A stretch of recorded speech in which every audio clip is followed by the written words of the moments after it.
আসসালামু আলাইকুম। আমি কথা বলছিলাম যে ব্যাংক অ্যাকাউন্ট সেটআপ নিয়ে আমার এক আঙ্কেল আসছেন। সে সিংড়া থেকে। আমি অফিসে আছি আজকে নাটোরে।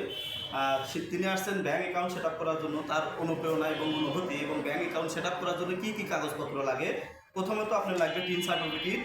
ফেসবুকে ব্যাংক অ্যাকাউন্ট সেটআপ করার জন্য প্রথমত তার কাগজটা লাগবে টিন সার্টিফিকেট তার নামে, এবং তার নামে লাগবে হচ্ছে যে কোনো একটি ব্যাংকের ব্যাংক অ্যাকাউন্ট নাম্বার, এবং দ্বিতীয়ত লাগবে তার যে ব্যাংকের অ্যাকাউন্ট করা সেই ব্যাংকের সুইফট কোড, এবং তৃতীয়ত তার লাগবে হচ্ছে ভোটার আইডি কার্ড।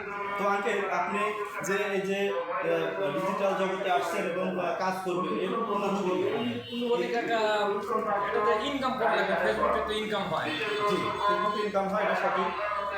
সেই নিয়মগুলো মেনে কাজ করলে অবশ্যই আঙ্কেল সাফল্য আসবে, এবং আমি আশা করি যে উনি অনেকগুলো ভিডিও ছাড়ে, সেই ভিডিওর মাধ্যমে সে টাকা আর্ন করতে পারবে। এবং আঙ্কেল, আপনি এই কাগজপাতিগুলো যে লাগে, আপনাকে এটা কে জানাচ্ছে আঙ্কেল? এটা তো লোকের মুখে শুনছি, তারপরে তুমি বলছো যে কাকা আমার এই লাগ, তোমার এই লাগবে, তখন আমি এবং এগুলো কি আমার কন্টেন্টের মাধ্যমে দেখছেন, না আসলে কারো কে বলছে তার জন্য? না, তোমার ইয়ার বুদ্ধি দেখছি। কন্টেন্টের মধ্যে দেখছেন যে ফেসবুকে টাকা ইনকাম করা সম্ভব, এবং এই কাগজপত্রগুলো হলে ব্যাংকের অ্যাকাউন্ট সেট আপ করলে তাহলে আপনি টাকা অর্থ উপার্জন করতে পারবেন। তা আপনি যদি আপনি এগুলো সেট আপ করে দেয়, এর জন্য আপনি কি খুশি? অবশ্যই খুশি বাবা, খুশি না? আচ্ছা, থ্যাংক ইউ।